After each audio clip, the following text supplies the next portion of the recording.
What's going on, everybody? This is dkdynamite, and tonight I have another episode of my community quote series where we take some wild claims or statements made by the community and we go ahead and dissect that here within a commentary. Definitely stay tuned. But before we jump into that, be sure to hit that subscribe button down below, drop a like, and as a big reminder, there's plenty of brand new article coverage going up on detonated.com for those who want to stay up to date with all things Season 6 and, of course, all things Black Ops 6. Now, around the 14th of October should be when we end up announcing one of the two really big features coming to the site. I couldn't be more excited to share more information, and I can't wait until we finally do. Appreciate all your patience on that, but today we're going to be taking a look at the statement, which is that Black Ops 6 has had 4 years of development. I talked about this topic a little bit throughout several of my previous videos, but I figured, you know what, I'm still seeing a lot of comments mentioning this, so let's make a full dedicated video about it. Now, my goal here in this video, as with all my other community quote series episodes, is to really just have a rational conversation with you guys. Sometimes I agree with the quote in my title, sometimes I don't and just want to talk a little bit more about it. I know there's going to be folks that say I'm doing damage control for COD or that I'm a paid shill.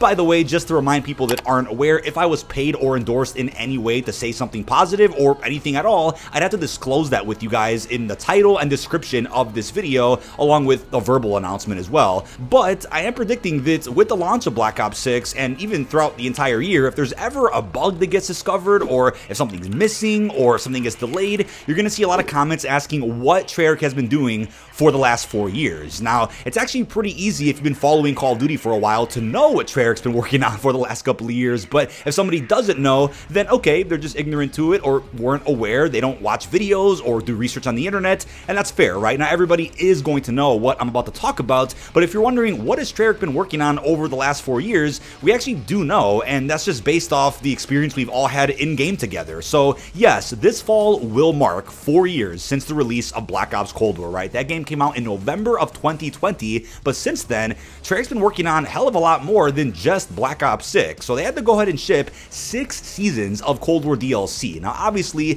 whenever a game is in its post-launch cycle, I'm sure you don't have every single member of a studio working on those seasons. You already have some folks transitioning to working on that studio's next project. I'm aware of that, but after 6 seasons of Cold War, now Cold War's post-launch was honestly phenomenal. It's actually hard to rank some of these seasons. I mean, I'm gonna get called a Black Ops or Treyarch fanboy in the comments, don't really care. I had a blast covering that game here on my channel during COVID, and looking at the multiplayer output, there was quite a few maps. I mean, for 6v6, for Gunfight, for Fire Team, Combined Arms, and then on top of that, you had great events, amazing cosmetics, really good battle passes, and then obviously you had some pretty interesting zombie support, right? With 3 other round-based maps, let alone the Outbreak experience, which also offered 2 main quests in that mode. But something I also hope comes back in Black Ops 6 is the return of post-launch cinematic cutscenes, a beautiful narrative that weaves together the campaign and everything going on within multiplayer and Warzone. That was beautifully done in Cold War. I made sure to compliment Treyarch on that when I visited their studio a couple of months ago. No doubt in my mind, Black Ops 6 is going to bring the heat when it comes to some story. You then had Vanguard Zombies, right? And I could probably make a whole video talking about this mode again. I've probably made it several over the last couple of years. Vanguard Zombies was a bit of an unfortunate situation, right? It's unclear how late Treyarch figured out that they were in charge of making a zombies mode for that game, because clearly when that mode came out, it just wasn't finished. And I think the product that we got, which was this objective, round-based Outbreak hybrid experience, could have actually been received well by the community if it just had more time to be cooked. Unfortunately, it didn't, and after 2 maps with that experimental type gameplay system, we then got a return to round-based, and that's also the first time, to my understanding, based on what the press has said, that Treyarch had to work on a new engine that wasn't theirs. This is presumably the Modern Warfare Vanguard engine that was different from Cold War. So we got a return to round-based later in that game cycle, leaving us with 4 total experiences in Vanguard Zombies. That's Duran Fung, Terra Maledicta, and then for round-based, Shinonuma Reborn and the Archon. Now, without going off on another tangent, I will say the main Easter egg quests were very well designed for those 2 round-based maps, and I think overall, if you were a story fanatic, there were still some good takeaways from the narrative that year. Now, I think also based on interviews from Vanguard, it was very clear that, yeah, it wasn't really the A-team or the main Zombies crew from Cold War or Treyarch in general that worked on Vanguard Zombies. There were a lot of multiplayer designers and other studio members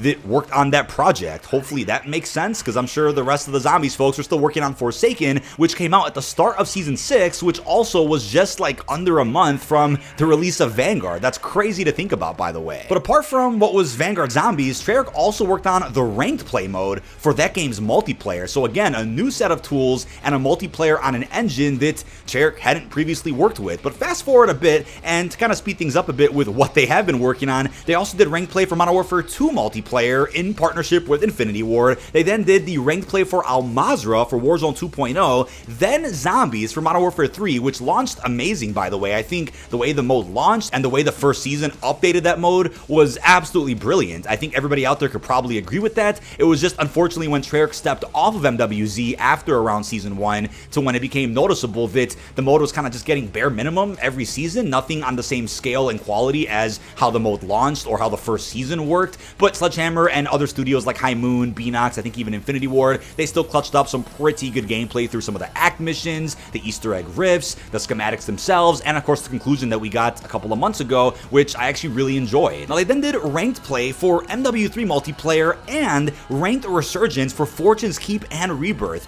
Think about the amount of projects I just mentioned there. We're looking at a total of like 7 different projects on top of the 6 seasons of Cold War. All of that has been released from Treyarch, and obviously they had help from other studios since the launch of Cold War. That is insane. Thank God Raven was able to come in clutch again for the Black Ops 6 campaign because they nailed it with Cold War, and I think this helped Treyarch a lot with ensuring they could put in enough time into the multiplayer and zombies modes within the upcoming Call of Duty. Now, here's the thing, right? Being constructive and critical of the game that you're playing is important when you're respectful, though, and when you can at least have your claims backed up by some research, evidence, or just sympathy for the devs who do indeed go through a lot. They're human beings too, by the way. Now, it sometimes feels like I get some comments or I see some activity on the internet that just comes from people that want Call of Duty to fail. If that's the case, there's no convincing those people why a game may have a bug or why something may be missing or why it feels like after a 4-year gap since Cold War, there's still an itch that you have that isn't being scratched by Black Ops 6. I mean, first off, the game hasn't come out yet, so at least play the game in full at launch before really judging it. But yeah, Treyarch since Cold War has been working on omnidirectional movement, which is going to change Call of Duty forever and probably will be in every other non-Treyarch COD as well for the foreseeable future. Treyarch also just started using the new engine, it seems, following their work on Vanguard, so that was also probably a mission for them after just finishing all the work they had to do on Cold War, which was on a completely different engine, by the way. Now, it's a waste of time mentioning this because I'm going to have haters regardless, but I love what I do. I love my job. I really enjoy covering the game, so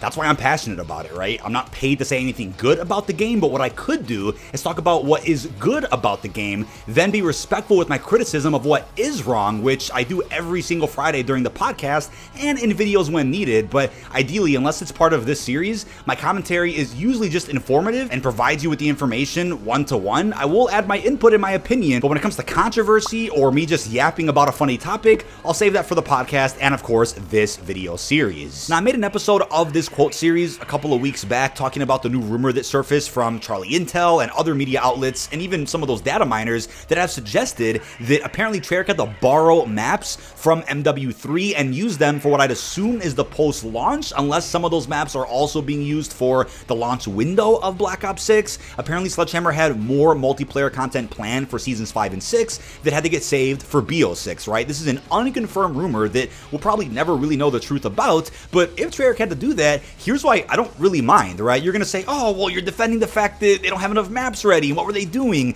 The thing is, Sledgehammer has definitely clutched a ton and did a great job with multiplayer, especially in MW3. Sledgehammer's a great studio, but Treyarch has had to help out so many other studios with so many other projects that are in games that aren't theirs, and I know we're kind of in an era right now where every studio is kind of helping each other with every Call of Duty. I totally get that, but with the amount of help Treyarch has provided, is it the worst thing in the world if they partner up with Sledgehammer for the post-launch to ensure that we get a good, healthy amount of 6v6 or even other squad-size multiplayer maps so that we could at least be close to the standard that MW3 recently set with live service support? I also think people forget that Sledgehammer really was only working on multiplayer for the most part throughout MW3's post-launch. Yes, they helped out with zombies, it seems, and I'm sure they dabbled into Warzone a little bit by creating some LTMs, according to some devs that posted publicly about that. But apart from that, look at what Treyarch has to handle for Black Ops 6. And we could break it down to multiplayer support post-launch, new zombies round-based maps, possibly even LTMs, holiday events, challenges, weaponry, and a bunch of other live service content,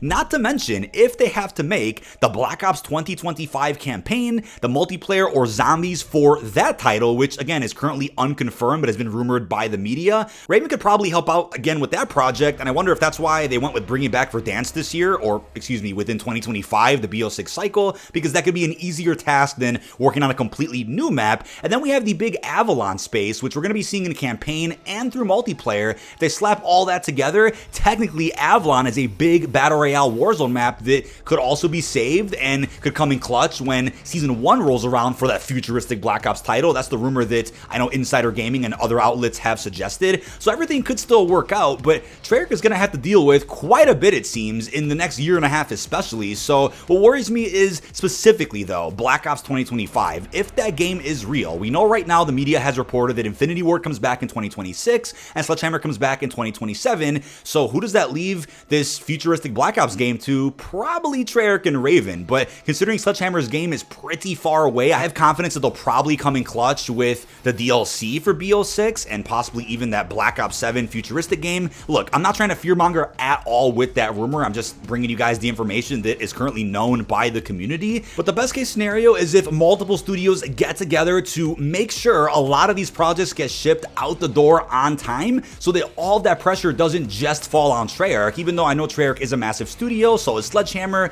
These devs have been going through a lot over the last couple of years, and the thing is, if the game isn't for you on October 25th, then so be it. It'll be time to find another game. You're entitled to your own opinion, right? Just be fair, be patient, be kind to others, and at least try to understand what's going on before rambling and being extremely toxic on the internet, because that is not what the community needs, right? We see enough misinformation all the time, and if you're a content creator, you probably see the most amount of misinfo in the comments and all over social media. So the best thing we can do is at least sit back, take a chill pill, take a look at what's going on, and at least have a rational conversation about the state of the game. But that is about it. This has been dkdynamite. Leave our thoughts down below in the comment section. What are your thoughts on this new episode of my community quote series, going through a comment that I know I've gotten 100 times already since Black Ops 6 initially got revealed? I know there's a lot of expectations for this game, and I do believe Treyarch is going to meet all of them, along with the help of other studios that are working on this project. I just know that there's going to be a lot of people out there that just don't understand why there's a simple weapon bug or a visual glitch or maybe a server issue during the first week of launch, and they're just going to run to the excuse that Treyarch had 4 years of development despite there being certain issues. And I know some folks are going to expect a perfect game out of Black Ops 6 because of the extra time that we've had since Cold War. People are going to expect GTA 6 to be a perfect game considering the 13-year gap since GTA 5, but when is a game ever perfect? Games are obviously much more complicated to develop in this day and age considering new technology. It was different back then when a new COD can get pumped out in like a year and a half on that 2-year dev cycle.